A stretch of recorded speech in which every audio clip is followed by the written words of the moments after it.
자산운용자의 삶과 증시각도기의 삶. 요즘 하루 24시간도 부족한데요. 흑삼전탕 먹은 날과 안 먹은 날은 방송에서도 티가 납니다. 잃지 않는 건강 흑삼전탕. 자, 오늘도 한 포 마시고 시작하겠습니다. 독이마을 분들도 이제 흑삼전탕으로 설계하세요.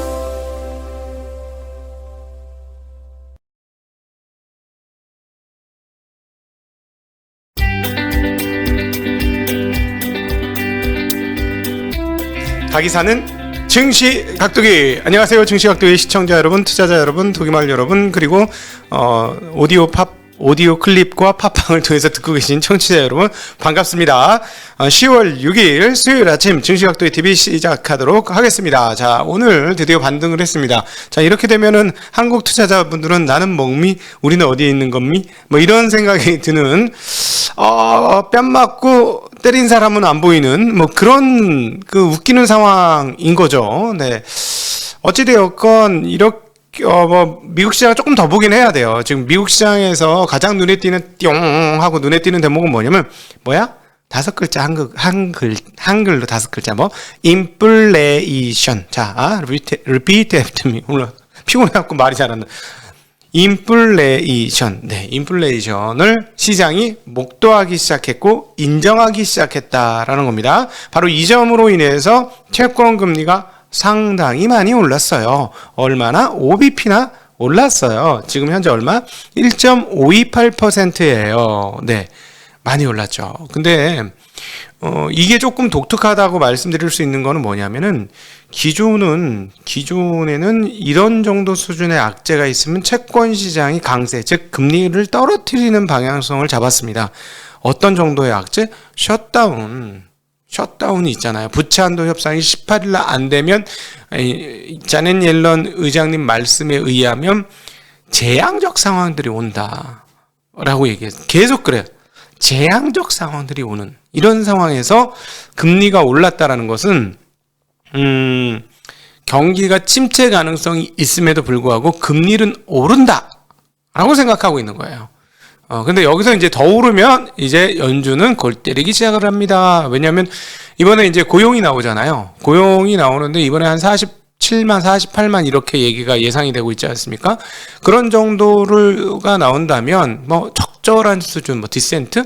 적절한 수준의 고용이 나오기를 바란다라고 얘기했어요. 그러면 적절한 수준이 나오면 뭐를 한다? 네, 그렇죠. 테이퍼링 한다. 11월 달에 테이퍼링 하겠지. 테이퍼링을 하게 되는 거죠. 테이퍼링을 하게 되면 그 다음이 뭐야? 그 다음 스텝은 뭐죠? 네, 금리 인상이죠.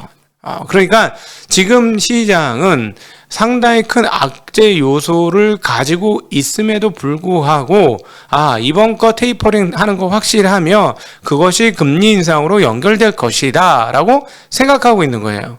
근데 시장이 여기서 금리를 조금 더 올린다라는 건 무슨 말이냐면 내년도에 금리를 인상한다고 생각하기 시작했다는 거죠. 내년도에 금리 인상을 할 것이고 후년도에는, 그러니까 23년도에는 2번, 3번 금리를 인상할 것으로 시장이 여기고 있다는 것이죠. 근데 그 부분까지 가려면 조금 애매해요. 거기까지는 좀 아닌 것 같은데 이건 무슨 말이냐면 시장이 앞서서 생각할 수 있잖아. 내가 내 마음대로 생각하는데 네가 뭐야. 난 그렇게 생각한다니까. 이렇게 되는 거지, 그죠? 시장이 원래 골 때리는 놈이에요. 이렇게. 어떻게 될지는 가봐야 알아. 그리고 상황에 따라서 바뀌어.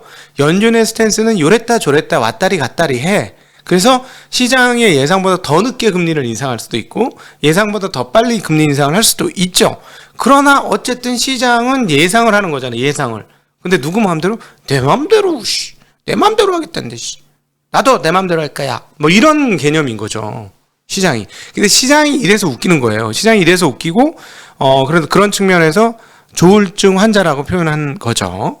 그래서 우리는 어떻게 해야 돼? 조증일 때는 경계를 하고 우울증일 때는 적극적으로 대응을 해라 라는 거예요. 계속. 그러니까 뭐냐면 그 가치 투자자들이 맨날 욕하는 이론이 하나 있어요. 맨날 욕하는 이론. 그 무슨 이론이에요? 그 효율적 시장 가설 이론. 효율적 시장 가설 이론은 뭐냐면 모든 정보는 시장에 모두 반영되어 있다라는 거예요. 우리가 알지 못하는 정보는 없이 모두 시장에 반영되어 있다라는 얘기를 하는 거죠. 그러니까 수많은 가치투자, 뭔 소리야, 뭔 소리. 이게 경제학, 기존의 그 자유주의 경제학이나 뭐 고전 경제학의 한 주류인 듯해요. 그러니까 경제학을 공부해 보면, 이 철학도로서 경제학을 공부해 보면 이 사람들 왜 그래? 라는 생각이 들어. 어떤 측면에서? 아니, 자기가 고집을 한번 피우면은 바꿀 줄을 몰라. 그러니까 뭐냐면, 아니, 물은 위에서 아래로 흘러가는데 자기네들이 밑에서부터 위로 흘러간다라고 결정을 해놓으면 이론적으로 그냥 그 안에서 모든 거를 파악하는 거예요.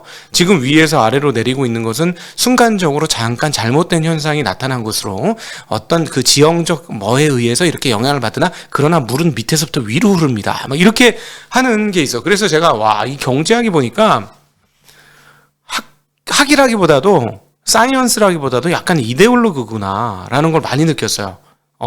제가 현장에 와서 느껴보는 것은 그렇습니다. 자, 이제 경제학 관련해서 또 재미난 순서가 저희 증시각도의 TV 준비되어 있습니다. 네. 월간 서준식, 각도기가 사랑하는 투자자의 월간 서준식으로 여러분을 이제 곧 찾아가게 될 텐데요. 경제학을 이렇게 재미나게 공부할 수 있구나 하는 걸 펼쳐 보이게 될 겁니다. 1년이 지난 시점에서, 증시각도기 TV 1년이 지난 시점에서 증시각도기의 성격을 가장 극명하게 잘 드러낼 수 있는 새로운 코너, 네, 월간 서준식. 네. 기대해 주십시오. 조금 어려울 수 있어요. 조금 어려울 수 있지만, 시간 낭비가 아니라는 거야. 진짜 시간 낭비가 아니고 세상을 아는 눈을 하나 더 열어주는 좋은 시간이 될 거라는 거를 여러분들한테 약속드리면서 앞으로 많이 시청을 해주셨으면 좋겠습니다. 네. 언제부터 하냐고요? 편집되는 대로 시작하도록 하겠습니다. 네. 다시 돌아와서 그래서 지금 시장이 그렇게 생각을 해가지고 가는 거예요. 근데 이 시장이 뭐 맞느냐 틀리냐는 뭐 전혀 상관없다는 얘기고, 어찌되었건 그러면서 인플레이션을 반영하면서 금리가 5bp 정도의 큰 폭으로 올랐습니다. 그러니까 금리가 이렇게 세게 오르니까 또 뭐도 올랐을까요? 뭐가 올랐겠지? 금리가 이자를 많이 준다니까? 네. 달러 값도 올랐습니다. 그래서 달러 값도 0.2% 상승을 하면서 약 94에 육박하는 그런 흐름들을 보여주었고, 원화는 1186원, 그리고 위안화는 안 올랐어요. 6.44예요. 6.45449, 그러니까 6.45니까 거의 오른 게 별로 없는 그런 상황입니다. 유로가 약세였고, 네, 엔화가 111.51엔을 하고 있습니다. 네, 자, 이게 지금 중국 얘기를 잠깐 하고 넘어와야 되겠는데, 어제도 말씀을 드렸습니다만, 중국 어제 이제 김경환 엔화라고 했던 얘기를 아주 요약 응축해서 말씀드리면, 중국이 지금 하고 있는 것들은 일단 계획된 대로 진행을 한 것이다. 왜냐하면 작년도에도부터 이런 흐름들이 보여졌기 때문에, 특별히 부동산은 그렇습니다. 그러니까 부동산을 현재 상태로 그대로 내버려뒀다가는 제2의 그 리먼 사태 또는 일본의 부동산 붕괴에 의한 잃어버린 20-30년이 중국에도 될 수 있다라는 위기감들이 중국 정부 당국에 있었고요. 그것을 막기 위해서 두드려 잡았고, 부동산을 그게 이제 이번에 최근에 부동산 그 거래 가격 뭐 이런 지표들 있잖아요. 부동산 지표가 빵빵빵빵 이렇게 되던 갑자기 이렇게 마이너스로 돌았어요. 음전환을 했습니다. 정확하게 그 지표가 무슨 지표인지 기억이 안 나는데, 거래인가? 하여튼 음전환을 했어요. 거래가 음전환을 안 하겠지? 하여튼 전년 동기 되면 음전환 하겠네요. 음전환을 했어요. 그러니까 이제 이쯤 되면 여기서 더 두드려 잡으면 무슨 일이 벌어지냐면, 중국 경제 성장률이 굉장히 안 좋게 나올 거예요. 2%, 3% 내년도 기준으로 이렇게 나올 수도 있어요. 이 상태를 계속 유지를 하면. 근데 올해는 전년 대비로 확실하게 뻥 튀는 상황이었고, 수출이 너무나도 좋았기 때문에, 작년이어서 올해, 지금도 좋아요. 중국은 수출이 너무나도 좋았던 상황이기 때문에 지금은 두드려 잡아도 경제 성장률이 5% 이상은 나올 수 있는 상황이었거든요. 근데 여기서 더 두드려 잡으면 올해 5% 이하로 떨어질 수도 있고, 내년도를 말씀드렸던지 뭐 3%, 4% 이렇게, 또는 그 언더까지 나올 수도 있어요. 그렇기 때문에 이쯤 되면 그 두드려 잡는 강도가 좀 약하게 되지 않을까 라고 보여집니다. 그런 측면에서 중국이 약간 풀어주고 또 하나 어제 뉴스가 있었죠. 호주 석탄 수입 재개 뉴스가 오후에 떴습니다. 오후 5시쯤에. 네, 그런 것들을 감안해 보면 원자재 쪽에서의 강세가 한풀 꺾일 것인지가 앞으로 한 10월 달 동안에 아주 중요한 이슈가 될 것 같습니다. 그래서 중국 PPI가 무려 11%가 나왔다는 거예요. PPI는 생산자 물가지수죠.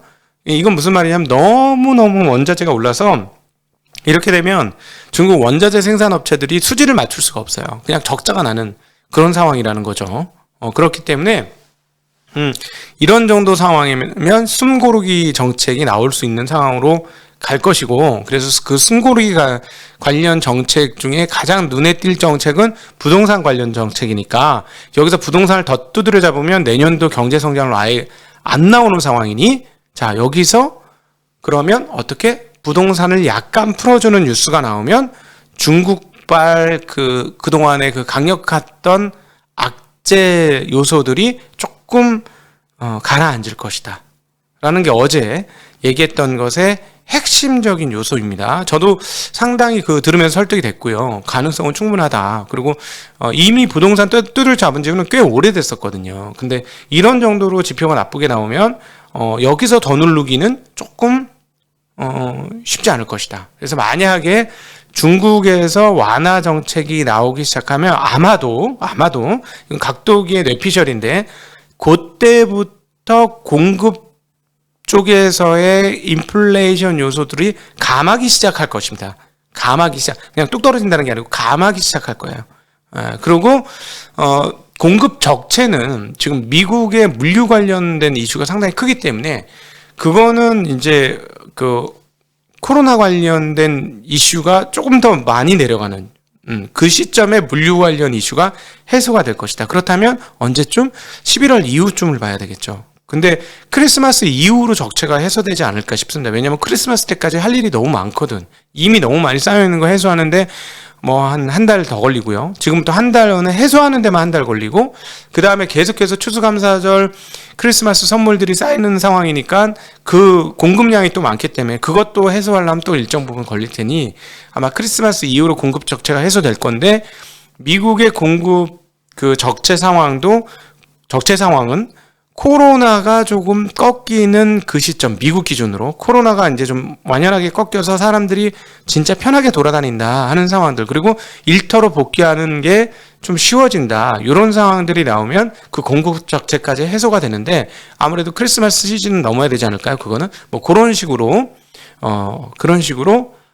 예상을 해봅니다. 요거는 저의 뇌피셜이에요. 이 판세 돌아가는 거 보니까 그럴 것 같고, 또 하나는 칩이 언제 해소될 것이냐인데, 우리 댓글에도 많은 분들이 이제 적어주셨습니다만, 지금 삼성전자의 파운드리가 풀 캐파로 찼어요. 내일 노근찬 센터장님 나오십니다.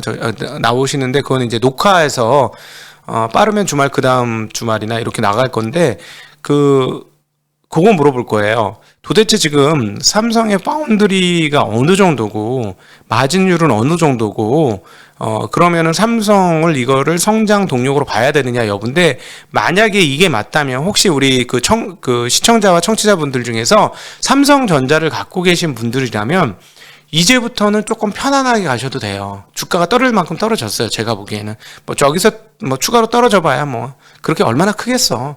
9만 원에 사서 지금까지 버텼잖아. 그러면 이제 지금부터는 진짜 편하게 버텨도 돼요.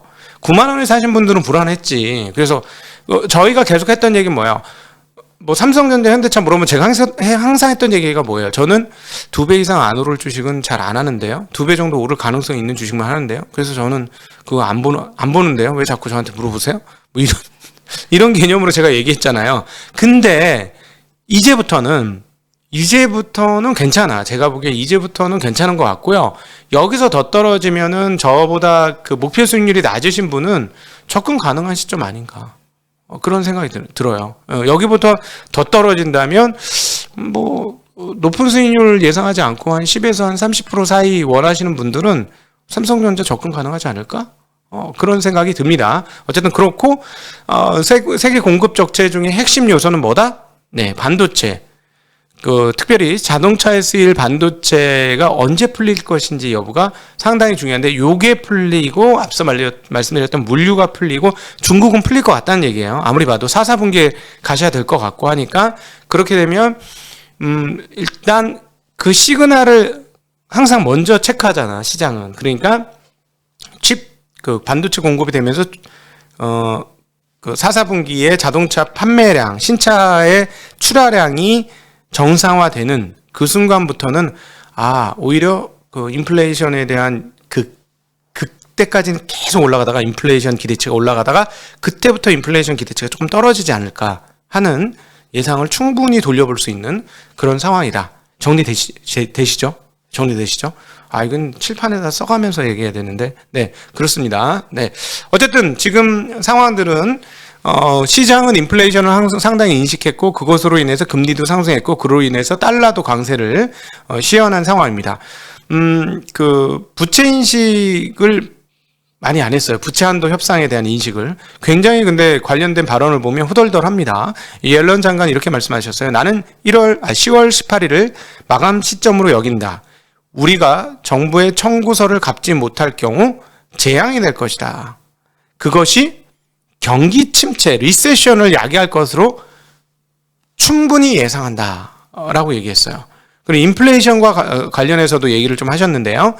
공급망 병목 현상이 인플레이션을 야기하고 있다라고 얘기하면서 일시적이겠지만 앞으로 몇 달 내 사라질 것이라는 의미는 아니다라고 얘기하셨는데요. 제가 아까 이 부분에 대해서 설명드린 거예요. 제가 이제 그동안에 도대체 공급망 정체가 뭐야 하고 계속 고민하고 이 사람 저 사람한테 얘기를 들어보고 종합해본 결과는 요런 앞서 요 세 가지가 가장 중요한 포인트다. 중국, 그 다음에 반도체, 그리고 미국의 물류, 요 상황들 세 개가 어떻게 풀리느냐에 따라서 공급 적체가 해소가 될 것이고, 그로 인한 인플레이션도 가라앉을 것이다 라고 정리해 볼 수 있는데, 시점은 아무리 봐도 크리스마스 이후가 될 것이다 라고 보는 게 합리적일 것 같습니다. 그리고 옐런 의장은 나는 연준이 올바른 결정을 내릴 것이라고 믿는다라고 얘기하면서, 우리는 믿을 수 없을 정도로 이례적인 충격을 받았고, 한편으로는 거의 600만 개의 일자리가 부족하며 이는 많은 사람이 여전히 일자리가 필요하다는 의미다라고 이야기를 했습니다. 사실은 연준이 편하게 금리를 올릴 수 있는 시점은 뭐냐면 이 고용이 다 회복되어지고요. 그리고 임금도 인상이 되어지면 연준은 금리를 올리기가 되게 편해져요. 금리를 올려도 시장 충격 없이 금리를 올리면서 인플레이션을 제어하는 방법으로 돌입할 수 있기 때문이죠. 근데 고용이 회복이 안 되고 임금이 올라가지 않으면 어떤 일이냐면 여기서 금리를 올리면 경기를 더 다운시킬 수 있는 거잖아요. 근데 고용이 안 올라왔다는 건 경기가 회복된 게 아니라는 얘기잖아요. 근데 여기서 금리를 올려버리면 어떻게 돼요? 그냥 같이 태워버리는 거지. 그게 빈대인지 바퀴벌레인지 모르겠지만 잡으려고 같이 태워버리는 거예요. 그러니까 지금 애매한 상황이다. 애매한 상황이다라고 얘기하는 거죠. 근데 그런 상황으로 보건데 애매하다라고 얘기한 거는 알겠어요. 파월 의장의 속마음은 뭐냐면 저기 생각보다 인플레이션이 좀 많이 나네. 내 생각보단 좀 많이 나. 근데 그렇다고 여기서 금리 인상 어떻게 해? 애매하지. 고용이 좀 회복돼야 할 거 아니야. 니들 무슨 얘기하는 건지는 알겠는데 지금 아닌 것 같은데. 좀 그래. 이렇게 되는 거죠. 좀 보자. 내년쯤 되면 떨어질 거 아니야. 좀 보자, 야.